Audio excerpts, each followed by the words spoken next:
Hey friends, so today we're going to talk about a very important technique in SQL that you will be using in your SQL projects. We have the views. Now, of course, I can show you in 2 minutes how to create a view in SQL. It's really straightforward. But in this video, we're going to do beyond that because I really want you to understand why views are very powerful in SQL and very effective for your SQL projects. So we're going to understand why views are such a big deal. So we're going to do a deep dive into the concept and usage in order to understand how to use views in real-world scenarios. So we're going to kick off with the first topic where we're going to have a quick recap about the database structure and the DDL language. So let's go.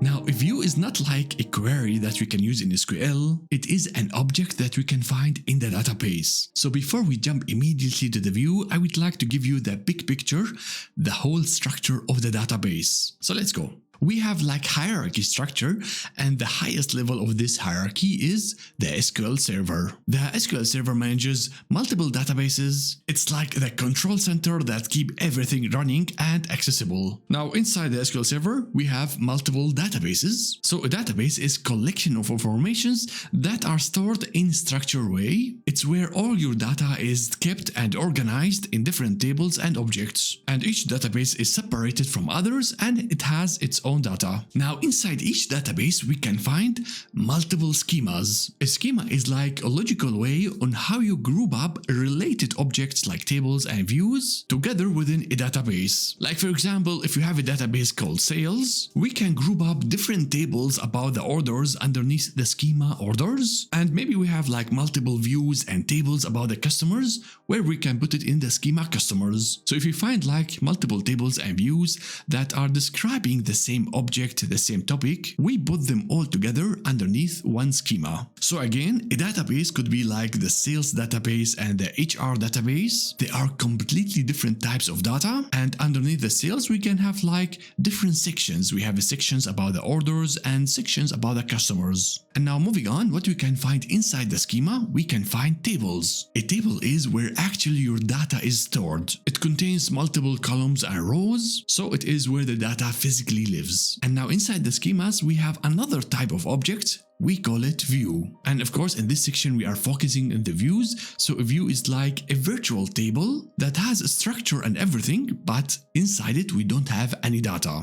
So the view does not store any data. And in order to see the data, we have to execute the query behind the view. And only after that, we're gonna see some data. But it is not like the tables. It doesn't store the data permanently. Now, inside the tables, we can define multiple stuff like columns and as well keys. And the same thing for the views. Inside the views, we can define multiple columns. And one last level, for each column we have like a name and a data type. So as you can see, the databases are really organized, and we have like hierarchy where the top node is the SQL server and the lowest node is the columns and rows. So this is what we call the database structure. Now, in order for you to build and manage this structure, we have set of commands. We call it DDL, the shortcut of Data Definition Language. So the DDL is a set of commands that allow us to define and manage the structure of the database. So we have commands like create, where it helps us to create databases, schemas, tables, views. Another command called alter. Of course, after you create something, you would like maybe later to do changes and updates. And of course, we have the drop in order to remove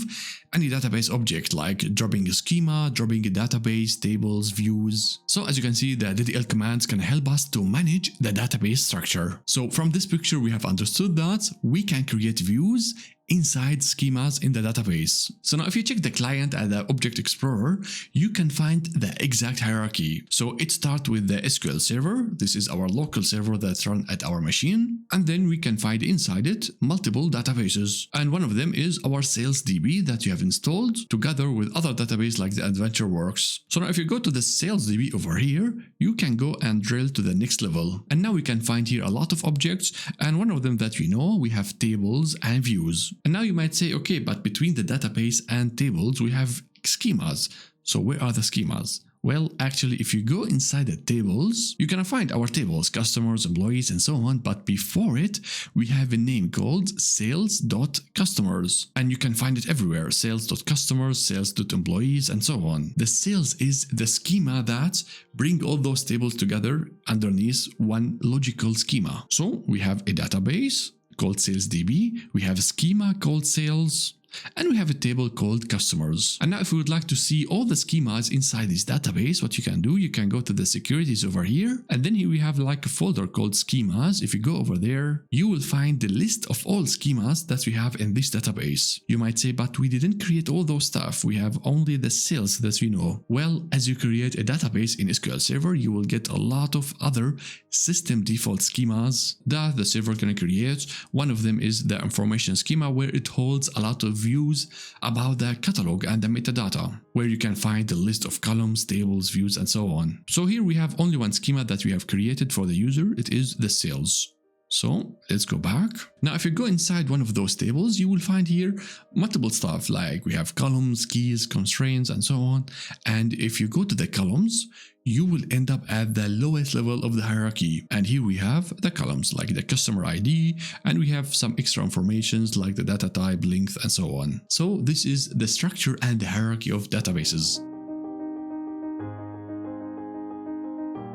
Now I would like you to understand a fundamental concept on the database in order to understand the views, the three-level architecture of the database. This architecture can describe the different levels of data abstractions in a database. So let's see what this means. So the architecture is divided into three levels. The first level is the physical level, then we have the logical level, and the third one is the view level. Now let's understand each level, what it means. So now the physical level, it is the lowest level of the database, where the actual data is stored in a physical storage. And usually who has access to this layer are the database administrators, because they are the experts and they have to manage the access and the security of this layer, because they are the experts that have to manage a lot of stuff, like optimizing the performance, making sure that everything is secure, and managing the backup and recovery, and to do all the configurations and many other tasks. So at the physical layer, we have to deal with a lot of stuff,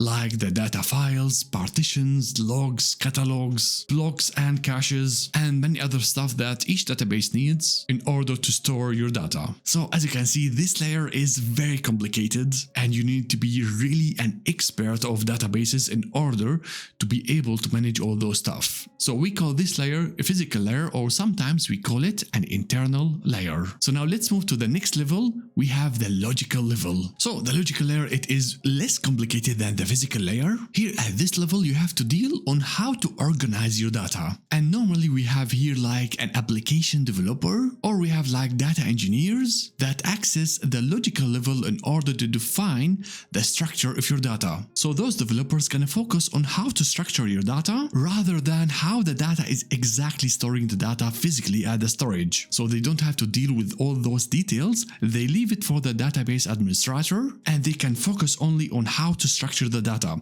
That's why we need for this kind of role an abstraction level for them, which is the logical level. So now what actually the developers are doing at this level? Well, they are like creating tables and defining the relationships between those tables, or they can go and define views. They can create indexes on the tables in order to optimize the performance of the tables, or maybe they are creating stored procedures and functions and some other codes in order to manage those tables. So as you can see, they are building the data model, they are structuring your data, but they don't care at all where are those data stored physically in the database. So as you can see here, things are less complicated than the physical layer, and it is perfect abstraction for developers to build projects. So we call this the logical layer, or sometimes we call it the conceptual layer. Okay, so now moving on to another level of abstraction, we have the view level. So the view level is the highest level of abstraction in the database, and it is what the end users and applications can access and can see. So for example, you could have like one view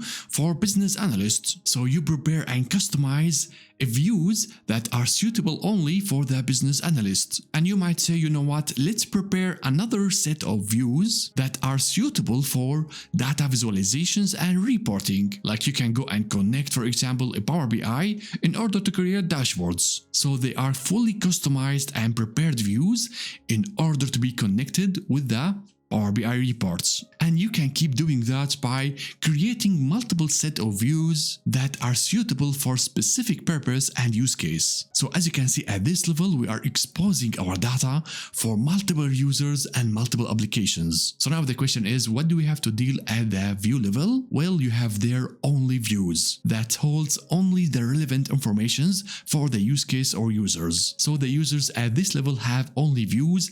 They don't have to deal with the tables, indexes, stored procedures, any files, logs, partitions, or anything. This is the highest level of abstraction, because the focus of this layer is to make it friendly for the end users and easy to consume. So we call this layer the view layer, or sometimes we call it an external layer. So this is the three-level architecture of the databases, or we call it the three abstraction levels of the database. So the physical layer has the highest complexity, the lowest abstraction, and the view layer has the highest abstraction. So this is one more reason why the views are very important concept in SQL databases.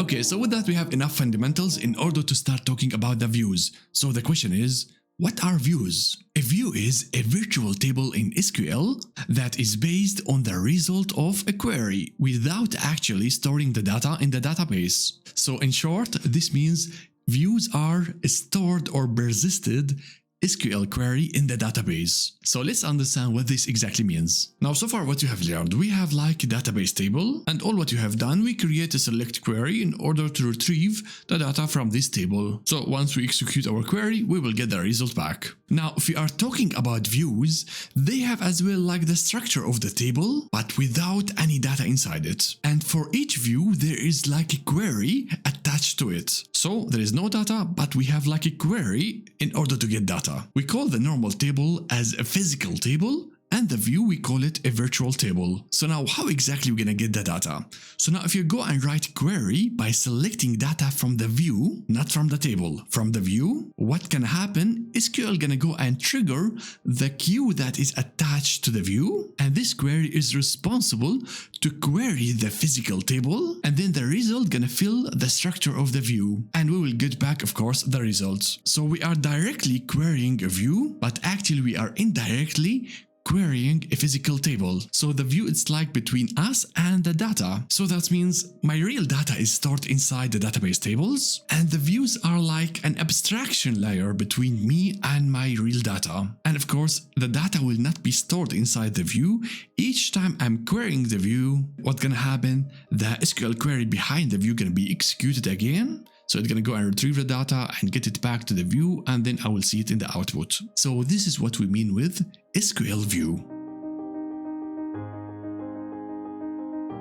So now let's have a quick comparison between tables and views. Tables stores the actual data physically at a database, so the tables where the data is persisted. With, on the other hand, the views, they are virtual tables and they do not store any data inside the database, but they present the data from the underlying tables. So that means views don't persist any data physically. Now the tables are hard to maintain and as well hard to change, so it needs a lot of efforts in order to do any change. Like adding columns and moving columns always requires a lot of efforts for the migration, especially if you have large tables. But in the other hand, the views are way easier to maintain and very flexible to change. All what you have to do is only to change the query of the view. So that means you can very quickly change stuff in the views compared to the tables. But if you are talking about performance, tables are faster than views. For example, if you go and do a simple select on the table, you will get the data back as soon as the database fetches the data. But if you are selecting something from the view, it is actually two queries. The query that comes from the user, and as well the second query is the view query.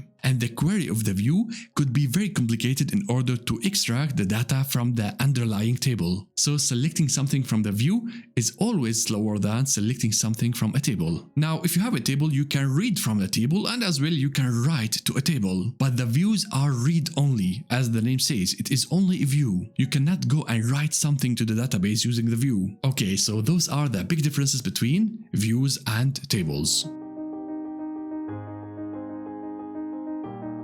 Alright, so with that we have a clear understanding what are views, but now you might ask me, why do we need views? That's why now what we're gonna do, we're gonna deep dive into multiple scenarios and use cases that you might encounter in your SQL projects. So let's start with the first use case. The first use case and the core reason why we use views in our data projects is to store central logic from a complex query in the database so that everyone can access it, and with that we improve reusability between multiple queries and we reduce as well the complexity of the overall projects. So let's understand what this means. So now in our project we have like two tables in the database, orders and customers, and we have learned previously that if we have like a complex query, we can go and use the CTE. So for example, in our CTE we are joining tables and doing some aggregations using the sum, and the CTE gonna store the data in an intermediate result. And then we have the main query, for example, we are doing the step 2 where we are ranking the data. So the whole thing is in one query, and let's say that a financial analyst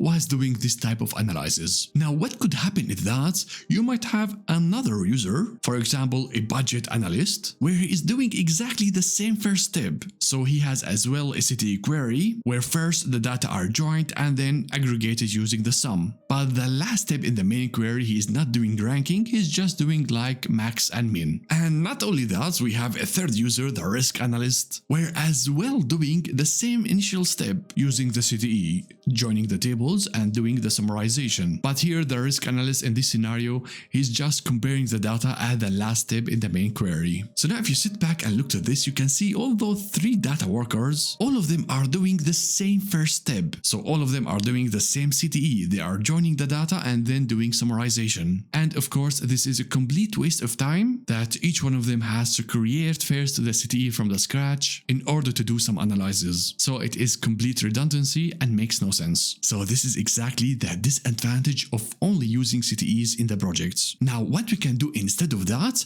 those three data workers gonna decide to say, you know what, let's put the first step as a view in the database. So instead of using CTE each time, we're gonna take this script and put it in the database. So we have now a central logic that is stored in the database where everyone can use it. So we have this query, this logic only once, and everyone can benefit from it. So now the financial analyst, instead of going directly to the physical tables, they can go to the view. So that means she needs only to write one script, the rank script. Same thing goes for the budget analyst, he has only to write the query for the max and min, and as well for the risk analyst, he just needs to compare the data. So as you can see, all those queries are reduced and they can only focus on the analysis. So this is exactly the magic of views in data analytics. This logic, this knowledge can be centralized in the database, and this is way faster and better than having this logic written each time someone wants to do any analysis. So this is why we need views in data projects. So now if you compare views with CTEs, the CTEs are used in order to reduce the redundancy within one single query. So it improves the reusability within one query, where on the other hand in the views, we are reducing the redundancies from multiple queries. So we are reducing the complexity of the whole project. So the views are improving the reusability in multiple queries. Now think about it like this. We use views in order to persist a logic in the database. So the logic is so important that we want to persist it in the database. It's like in the tables we persist data, but with the views we are persisting logic. But in the other hand, in the CTE, the logic is not persisted. It is temporary and gonna be calculated only on the fly within the scope of one query. So this logic is important only in this scenario, and it is not important for any other queries. That's why it makes no sense to persist it using the views. So you have to decide, is this logic is very important, then take it away from the CTE and put it in the view. But if you think, you know what, this logic is not really important and only important in this one query, then stay with the CTE. Because creating views always needs some extra steps in order to maintain the view. You have to create the view, you have to drop the view if you don't need it, but the CTE there is almost no maintenance for it. The database is gonna do automatically the cleanup once the query is done. So there is no extra activity to drop a CTE or something. That's why CTE is easier to use than views. So those are the big difference between the views and CTEs. Okay, so now let's check quickly the syntax of a view. So now we have a query like select from where. So this is a query, a simple select statement. But now in order to create a view, an object in database, we have to go and use a DDL command create. So we're gonna say create view, because we want to create a view, then the name of the view, and then it's like the CTE, we say as, and then double parentheses. So as you can see, it's very simple, and we call this a DDL command, where we are telling the database, go and create a view, and the logic of the view comes from this query. So it's very simple. This is how you can create views in database. Okay, so now let's have the following task, and it says, find the running total of sales for each month. I'm gonna start this task by solving it using the CTE.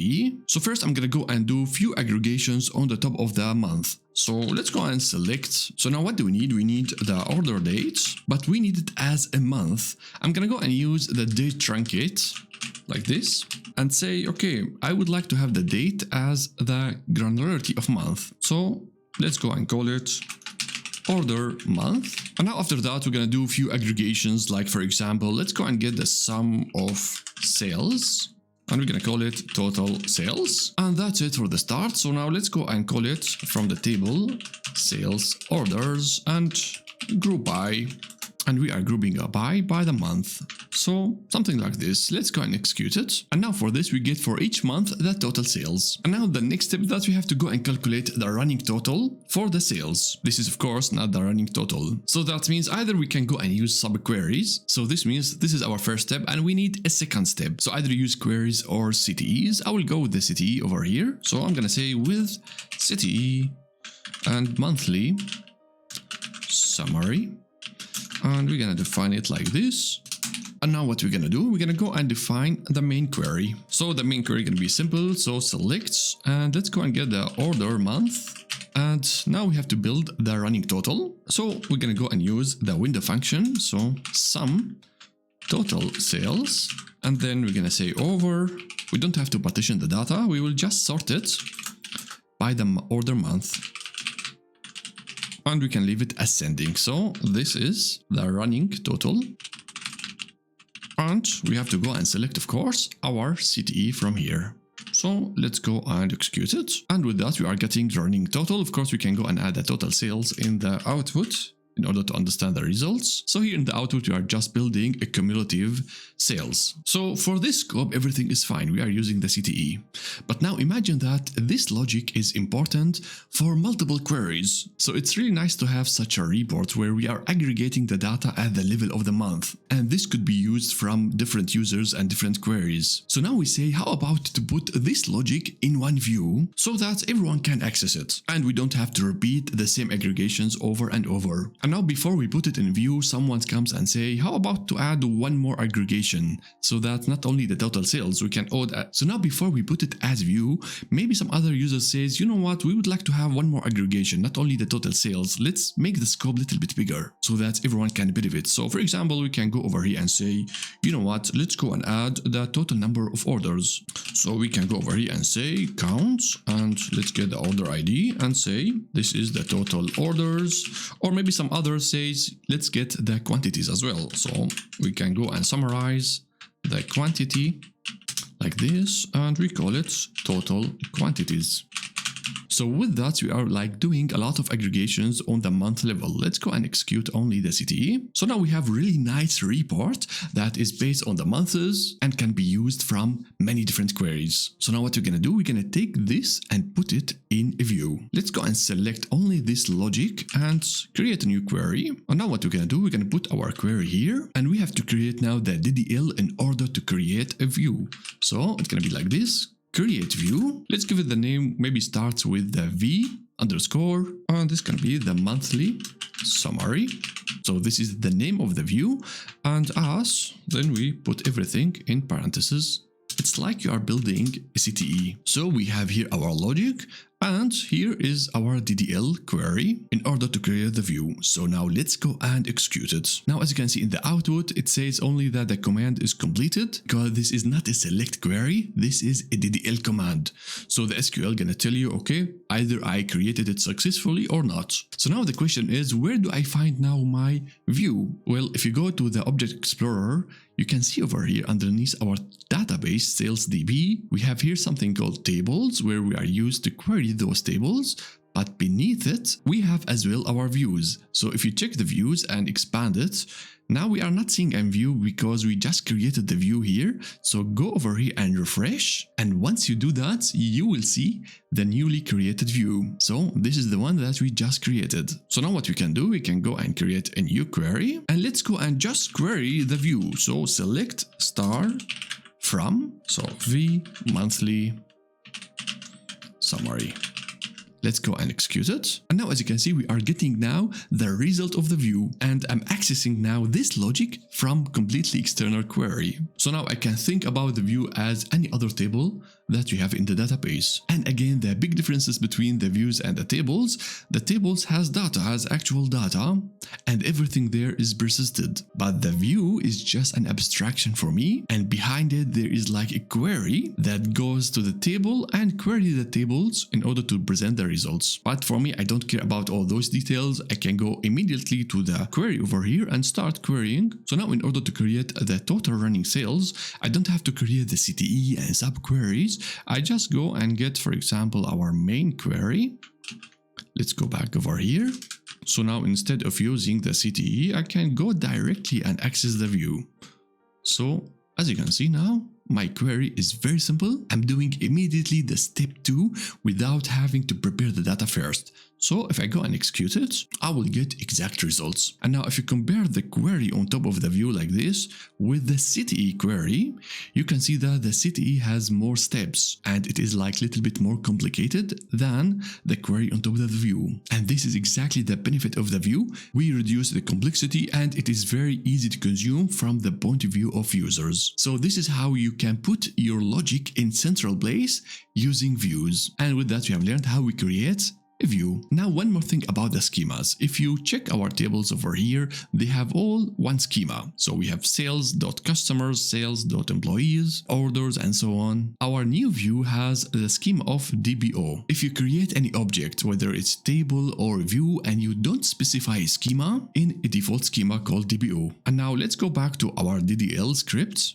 So as you can see over here, we didn't specify any schema. We just said, okay, this is the view name. And now in order to put our view in the correct schema, we don't want it to be in the defaults. You have to go and specify the schema name in the DDL. And now in order to do that, we go to the name of the view and we write the schema name and then separated with a dot. So the first one is the schema name and the second one is the view name. So now let's go and execute it. Now, if you check over here, you don't see anything new, but if you refresh, you will find another view in the correct schema. So we have sales.vMonthly summary, and this is exactly what we want. So this is how you can assign a view or even a table to the correct schema if you don't want to use the default one, the DBO. Alright, so now the next step is that you say, you know what, I would like to clean up. I don't need those two views in my database. So how to delete a view? We can go and use the command drop. It is very simple. If you go and create a new query and you say drop, and then you say what you want to drop. You want to drop a view, and then you have to specify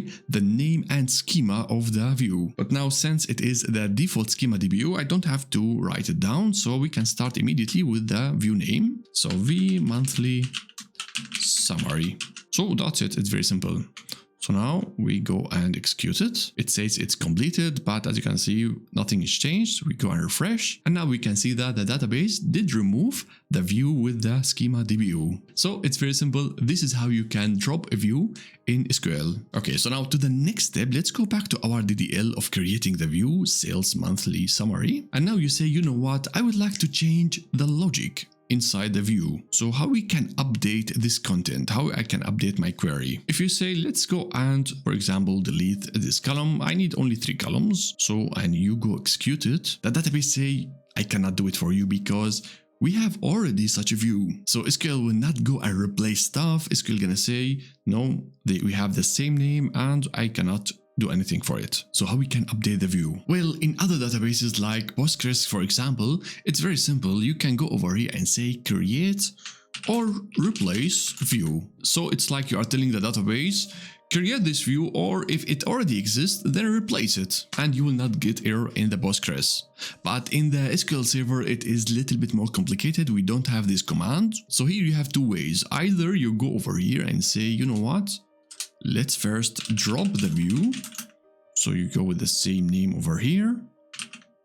And then what you're going to do, you're going to go and mark the drop view. So if you execute it like this, the view going to be dropped, and then we recreate the view like this. So what we have done, we destroy the view and then we recreate it using the new logic. Or you say, you know what, I would like to have everything in one go. Like I don't want to do it in two steps. I would like to have everything in one command. And for that, you have to use in SQL Server the TSQL, the Transact SQL. It is like an extension for SQL only in SQL Server. Well, it's like programming where you can go and add variables, or you can all go and add checks. We will not do a deep dive in this language, but I would like to show you how to do it for the views. So just follow me with that. I'm gonna go and replace the whole thing, and then we're gonna say if, and now we are checking the system catalog, if the object ID, and now we go and specify the view name. So let's go and copy the whole thing with the schema as well, and then we're gonna say for SQL, this is a view.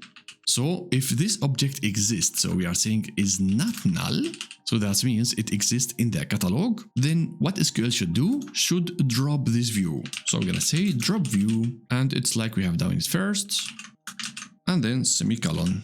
And then we say for SQL go, and with that we are saying for SQL that TSQL is done, so the logic is done. And after that we have the DDL for our view. So again, what we are doing, we are checking before creating the view whether the view exists. If it exists, then we are telling SQL go and drop it. And if it doesn't exist, that means we haven't created this view yet.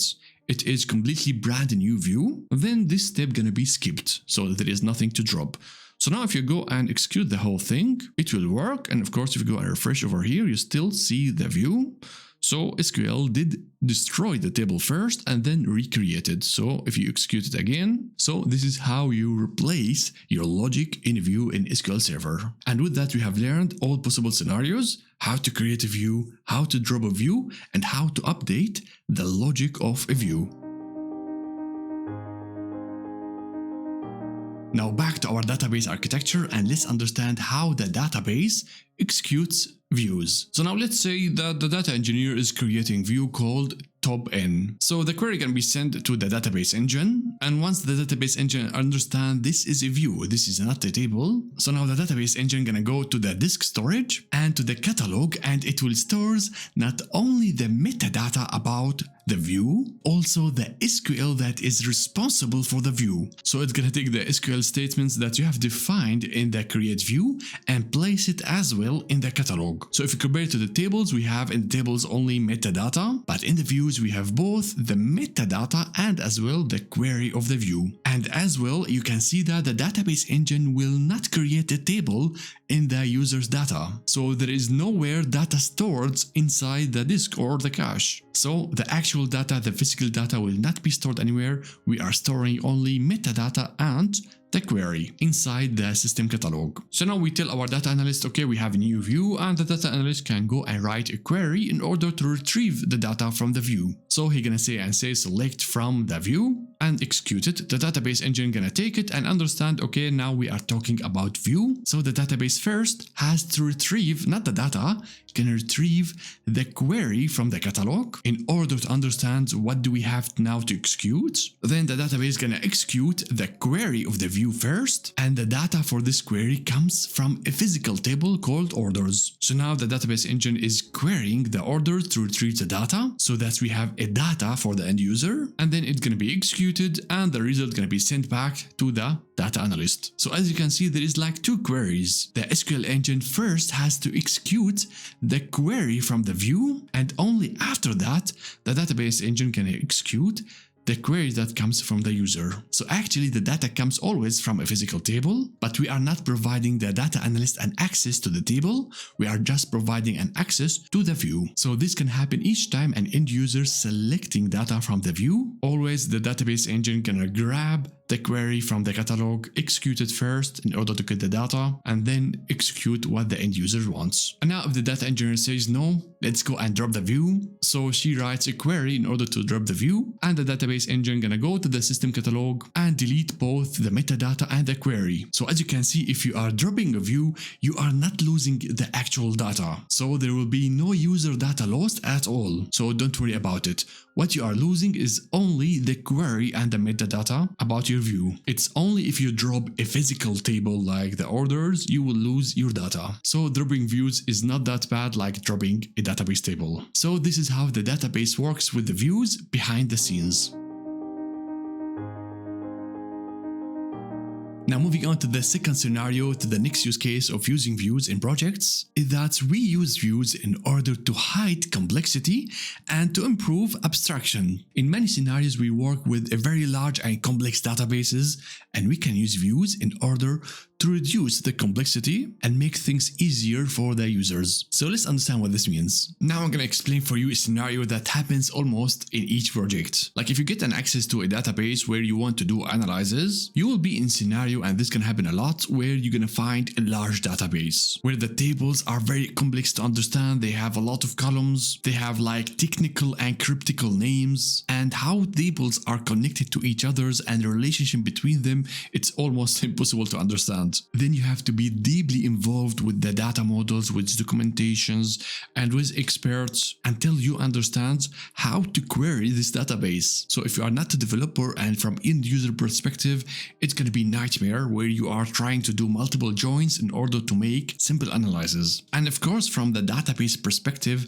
this data model is good enough for one application, but if you are opening your database for multiple data analysis projects, this can be a nightmare because you have to go and explain for each user how to query the data. So what we usually do, instead of giving a direct access to such technical and hard to understand data model, we go as developers creating multiple views since we are the expert of the data model, and these new views gonna be an abstraction of the complexity that I have in my database. And we have to make sure that those views are providing objects that are friendly. So they have like a full English name that makes sense, and as well the columns are friendly. And we try to not offer a lot of views so the user don't have to do all the joins. So we provide like few views that are friendly and has a lot of informations that the users needs for the analysis. So with that, the user is gonna have an access to something more friendly and easy to consume, and then they can write simple queries in order to do analysis on top of these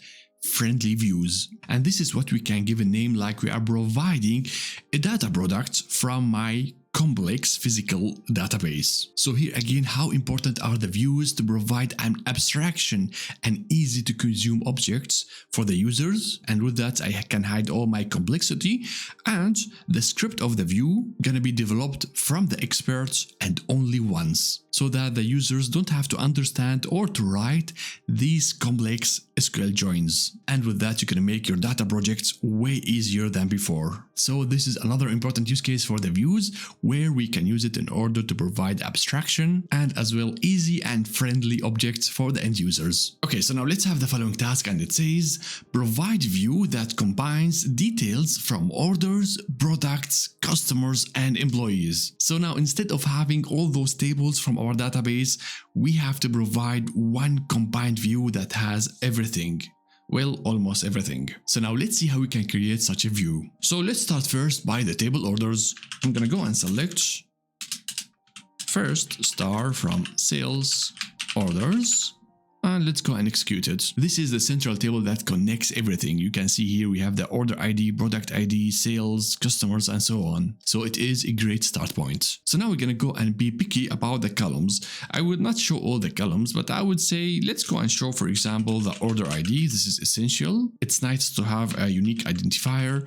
Now the product ID, I will not show it, but I will just list it over here.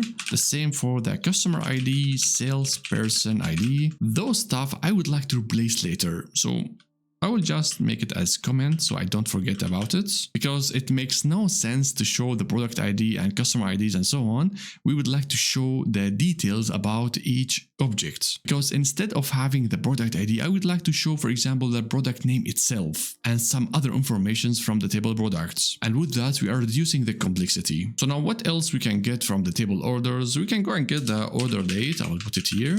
And maybe we can go and get stuff like sales and quantity. So, like this.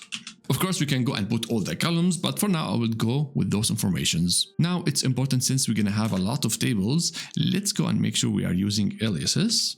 So, I'm going to have the O for each of those columns. All right, fine. So now we have 4 details from the table orders.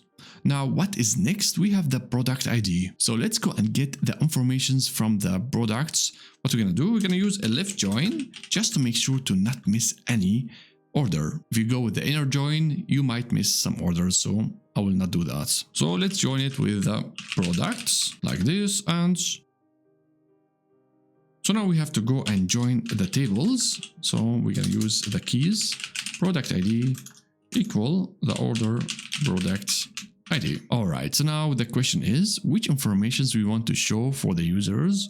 Let's go to the table orders. So we have the product and category and the price. I would say let's go and get the product and category. That's enough. So now instead of the ID, I'm gonna have it like this. So it's gonna be the product and the category. Now let's go and test it. I'm going to execute it. Now, as you can see, we don't have a product ID. We have the product name, which is more friendly. So we have now those 2 columns from the orders and those 2 from the products and the last 2 as well from the orders. So it looks really nice and friendly. And with that, the user don't need extra table called products. We have everything in one. Now let's go and do the same for the customers. So let's go and do the same thing. So left join sales customers. See, and as well join them using the key customer ID equal to the customer ID. Now we have to go and grab a few columns from the customers. Let's go and check. So we have a first name, last name, and country and score. I would say I would go with the names and the countries, but instead of having first name and last name, I'm gonna put everything in one. So we have to go and concatenate the informations. So we're gonna get the first name, then plus, then empty between the first name and the last name, and then the last name like this. Now we will not call it a name, we're gonna go and call it the customer name, because later we're gonna have as well an employee name. Alright, so next we want to get the country, and we have to say this is the country from the customers, so we're gonna call it customer country, and that's it. Let's go and execute it. Now we can see we have again our orders, products, and now we have the informations from the customer. But here we have the issue that we have some nulls, and that's because there is no last name. So what we're gonna do, we're gonna go and handle the nulls for the last name and as well for the first name. So we're gonna use the coalesce. If the last name is null, then make an empty string, and the same thing for the first name. So first name. Alright, so now let's go and execute it. So with that, we are getting as well the first name if the last name is missing, or if the first name is missing, we can get the last name. So it looks good. So it looks good. With that, we have the customer's details. The last thing, we have to go and get the employees. So the employee here is called salesperson ID, which we can connect it directly to the table employees. So if you go to the employees over here, which columns do we need? We have the first name, last name, department, and so on. I would say let's go get the names and the departments. So first, let's go and join it. So left join sales employees. And we're going to join it using the employee ID, and we're going to join it with the salesperson ID that comes from the order table. So now instead of the person ID, we're going to have as well the same thing. So I will just go and copy paste this. So instead of the alias C, we're going to have E and as well E over here, and we're going to call it sales name. And as well, what we're going to have the department. So department, and That's it. Let's go and execute it. So now we have a lot of informations in our view. So we have the first columns from the orders, then from the products, and here we have from customers, and those two from the employees, and the last two again from the orders. So with that, we have combined now all the relevant informations from multiple tables in our database in only one view. This result is relatively big, but still we have all the informations in one, and it is more friendly for the users in order to consume our data instead of going and joining like all those 4 tables together. So now the next step, we're gonna put the result of this query in a view in our database so that our end users can start consuming it. So how are we gonna do it? This is our combined query. And now we're gonna write the DDL for it. So create view, and now we're gonna give it the name, order details, and then as, and we're gonna put the whole thing in 2 parentheses. So at the start and at the ends. And of course, don't forget the schema. So our schema is sales dots, then we have the view name, just in order to have it in the correct schema and not in DBO. So everything is ready, let's go and execute it. So now let's go and check our database. If you go and refresh, you will find our second view, order details. So now let's go and test it. We're gonna say select star from sales v order details. Let's go and execute it. And with that, we are getting now a combined view that are showing all important informations from the database. So this is what the users can see, and with that, the users don't care about how many tables do we have in the tables and how to join all those tables. We have only one view and we can start working on it. This is a very common use case for the views. Okay, moving on to the next scenario, to the next use case, we use SQL views in order to implement security and to protect our data in the database. In many scenarios, we have sensitive information in our data and we cannot go and share it with everyone. So one of the best practices is to create views in order to protect your data before sharing it with the users. So let's understand what this means. So now let's understand first the scenario without views, only tables. So now let's say that you have the table orders, 4 columns and 3 rows.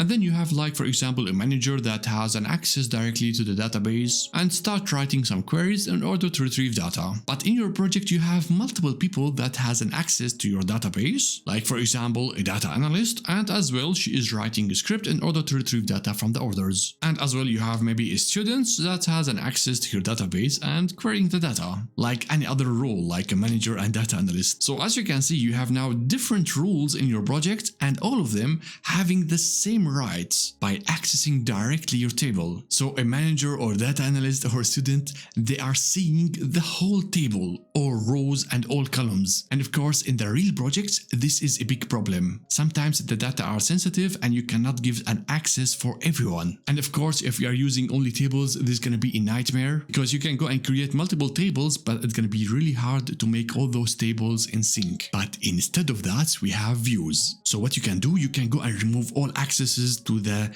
physical table, but instead you can go and create multiple views for each role. For example, you can go and create a view called orders managers, and maybe you can give all the data and all the columns because the managers are allowed to see, let's say, sensitive data. But still, it's nice to create a view. Maybe you change your mind later and you go and remove something. Now let's say that for the data analyst, you want to offer all the data, but there is only one column that is very sensitive. So what you can do, you can go and create another view called orders analyst. So in the view, only 3 columns are available, A, B, C. And then you give access to all data analyst, and with that you have protected this sensitive information. So we call this column level security. And now we come to our poor students, and here we create another view where we are not only protecting the column D, but also we are protecting few rows, like for example the row number 3, because we want to offer only few informations to the students. So we are protecting the columns and as well the rows. And for that we can create another dedicated view called, for example, orders students, and we can offer it to the students, and with that we are doing column level security and as well row level security. So we are offering multiple views very easily without having to worry how to load the data from one table to another. So creating those views are really easy and provide us a perfect tool in order to manage the security of our data. So this is one very common use case of using views in data projects. Alright, so now let's have the following task, and it says provide a view for EU sales team that combines details from all tables and excludes data related to the USA. So the first part of the task is similar to what we have already done, but we cannot offer all data for the user, so this time we are providing a view that is specifically created for a team, the sales team. So the first part we have already done it, where we are combining all details in one view, but the problem with the view that we have created is that it shows all data. But now the requirement changed, we cannot show all data, we have to go and exclude the USA data from our details. So let's see how we can do that. It's very simple. We're gonna go and grab the same query, we will not repeat that. So we have as well here joining tables and prepare everything, but instead of showing all data, what we're gonna do, we're gonna go and filter the data based on the customer country. So it's very simple. At the ends we will have a where clause where the C country is not equal to USA. So we have now a filter. Let's go and execute it. And with that, as you can see in the output, we are getting the orders that are not from USA. And with that, we are protecting the data of the USA, and the EU sales teams can access only their data. So it looks nice and protected, and with that we are doing now row level security. That means we are hiding now all the orders, all the rows that are not allowed to be seen and consumed from this group of users. So now what is the next step? It is very simple. We're gonna go and put everything in one view. So with that we have the query ready, and we can go and create the new view. So we're gonna call it create view, then we need the schema, and the name gonna be almost the same, so order details but EU, and then we have to have as punch parentheses like this. So everything is ready. Let's go and execute it, and now we can go and refresh in order to see our new view. If you still don't see it, you can go to the views over here and refresh as well to the folder. So with that I can see we have our new view. Now of course the next step, we go and test it. So let's create a new query, select star from sales and v order details EU. So let's test it, and with that, as you can see, we are getting the combined view only for the data that is relevant for the EU sales team. So I'm not seeing here any USA records. So with that, we are providing view that protects few rows like the orders from USA. So as you can see, views are really great in order to provide security to our data, whether we are protecting the columns or the rows. For example, in our view, we can say not only I want to remove the USA orders, but let's say that department information is sensitive information and I would like to hide it from the view. So you can just simply remove it from the select. And with that, you are doing column level security. So now I have two options that I can provide to the users. The first option doesn't have any like row level security. It is the first view, the order details. We don't have there any filters, so it's going to show all the orders. So here we give access only to people that are allowed to see all data. And we have another option, the details with the EU. It doesn't show all data. It shows only a subset that is relevant for the EU team. So now it's really easy to control the security of my data using the views. And this is very important use case for the views. Okay, so moving on to the next use case for the views, we can use it in order to have more dynamic and flexibility in our projects. So let's understand what this means. If you have a table and you have multiple users accessing this table, now what can happen? You might change your mind about the design and the data model of your database, where you can say, you know what, instead of having one table, I'm gonna go and split it into two tables. Or maybe another decision, you say, you know what, I'm gonna go and rename a table. Or in another day you decide, you know what, let's go and rename few columns. Or maybe add a column, remove column. So you are doing changes to your physical data model and you are changing stuff in the tables. You know what can happen?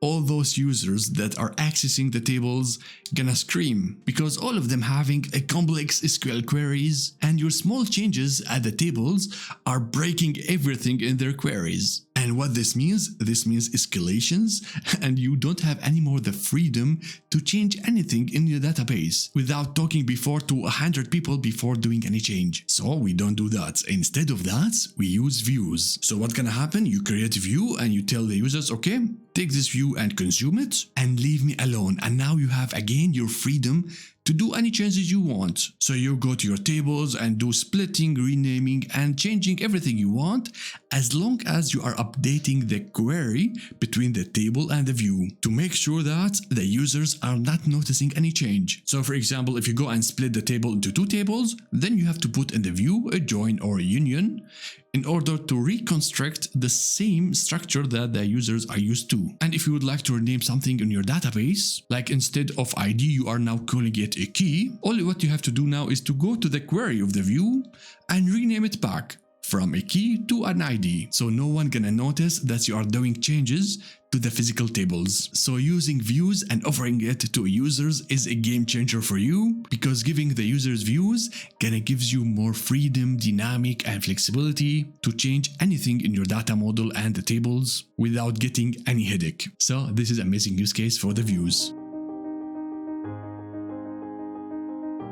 Okay, moving on. We have a lot of use cases for the views. They are just amazing. So the next one is we can use views in order to introduce a second version of my data model in another language. So we could offer multiple languages to the users. Let's understand what this means. So now we have the following scenario. We have again our table orders where the data is persisted and everything in English. And of course what happens sometimes you have like international team that are accessing your data. So you have team in USA and maybe you have team from Germany. That as well are end users that want to access the data. Of course it depends on the number of users that are using your database, but if you have a lot of users that come from Germany and as well from India, it might make sense that you go and translate your data and the table structure into another language. So for example, instead of giving access to the table orders, we can create another view called Bestellung, that's the order in German, but not only you are giving a new name for the object, you could go as well and rename all the columns inside the view. Then the German user is gonna access the German view and it's gonna be for them easier to understand the content of your database. The same thing for the Indian team, and for the Indian users you can go and provide a view in Hindi. I'm not sure whether I'm pronouncing that word correct, but this is the first word that I said in Hindi. I don't promise that I'm gonna learn the Hindi language because it's enough to learn Germany. So I'm trying as well to write this word Adesh. I hope it is correct. And to be honest, it is really interesting how you write this word in Hindi. So now back to the topic. As you can see now, we are using like the views in order to provide a translation for our database by just giving a new name for the views and as well for the columns. So this is another nice use case that I usually use as well in my projects in order to provide multi-languages for the data model that I have. And I can do that with the power of views. Now we come to my favorite use case for the views and that I personally recommend in each project, that we can use views as a virtual data marts in a data warehouse. So now why this is my favorite? Because I'm a specialist in data warehouses and data lakes, and this topic is very important decision in each project like this. So let's understand what this means. So now a classical data warehouse architecture based on the approach of N1 is gonna look like this. We have multiple source systems where our data are spreaded, and now we would like to go and extract all our data from these multiple sources and put it in one big database called data warehouse. And there will be a lot of operations on this central database, like the data gonna be first cleaned and then maybe integrated together, and maybe we are building there some historical data. So we're gonna be doing multiple steps in order to prepare the data for complex reporting and analysis. And what we usually do in the data warehouse, we're gonna store all those informations as a physical table. Now once we have built the data warehouse, what's gonna happen? We're gonna have multiple use cases that would like to access the data warehouse in order maybe to do some different reporting. Now it's gonna be very complex if we connect immediately like a reporting engine like Power BI directly to the data warehouse, but instead of this we try to split the data warehouse into multiple subsets. Like we can split it after topic or domain or departments, and we call those subsets as data marts. So a data mart is always specific for a use case that that focus on one topic. Like for example, we could have a dedicated mart for the sales and another data mart which is dedicated only for finance topics, but both of them comes from our data warehouse. Then the last layer gonna be like for example the reporting and dashboarding. Maybe you have something like Power BI where you are creating a dashboard, one data mart like the sales, and as well maybe few stuff from other marts. But now the big question here on the data mart is, how should I store the data? Should I store the data using tables or should I use views? And now the best practice says, if you are building data marts, then use views. And we call this virtual data marts. And there are many reasons why using views at the data mart it's way better than using tables. Like for example, it is more dynamic and quicker to change them, because usually at the data mart you are building a lot of business logics and you want to have some flexibility and speed. And the maintenance efforts is very simplified. No need to build any ETLs or data loads from the data warehouse to the data marts. And this makes the data warehouse as a real single point of truth for your data. And once you start copying data from one layer to another layer, it's gonna be really hard to maintain and chaotic, and you have to have really strict monitoring and data quality. So that's why using views, you're gonna always reflect the status of the data warehouse. And this gonna help you of course with the data consistency, which is a critical point in each data warehouse project. So there are many reasons why we build virtual data mart and we go with the views in this layer. So as you can see how the views are playing a very important role in building a data warehouse. So this is another amazing and very important use case of using views in your data projects. Alright friends, so now let's have a quick recap about views. So we have learned that views are a virtual table that is based on the result of a query without actually storing any data in the database. So we use views in order to persist a complex SQL logic and query in the database. And we have learned that in some scenarios views are better than CTE because it improves the reusability and reduces the complexity in multiple queries, which reduce the complexity of the whole project, where the CTE only improves the reusability in one query. And we have learned that as well the views in some scenarios are better than tables. We have learned that they are very flexible and easier to maintain since they don't store any data, and it's really fast and easy to change stuff in the view compared to the tables. But as well we have learned that the tables are faster than views. Now there are like endless use cases for the views, but from my experience in projects I have choose for you the best use cases for the views. The first use case is if we find like a common repeated logic in SQL queries, we can go and store this logic in a view in the database so that the users don't have to keep repeating the logic over and over. So we use views in order to have a central business logic. Another use case is to hide the complexity of your physical data model and to offer for the users an high abstracted layer. So you provide for the users something very friendly and you hide all the complex technical data model that you have in the database, because not everyone is expert with your data model. One more use case, we can use views in order to implement security and to protect our sensitive data in the database. So we can offer multiple views in order to protect columns or rows in a table. Another use case, we have learned that we can use views in order to have more dynamic and flexibility for your database, where we offer the users a stable view and then you have the freedom to change stuff at your physical data model without affecting all users. And another nice use case for the views,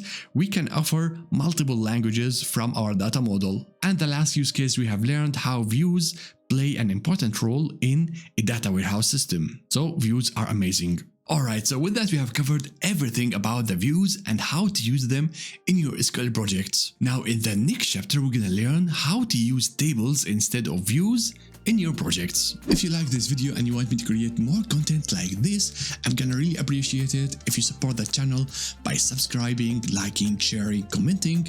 All those stuff gonna help the channel with the YouTube algorithm, and as well my content gonna reach the others. So thank you so much for watching and I will see you in the next tutorial. Bye.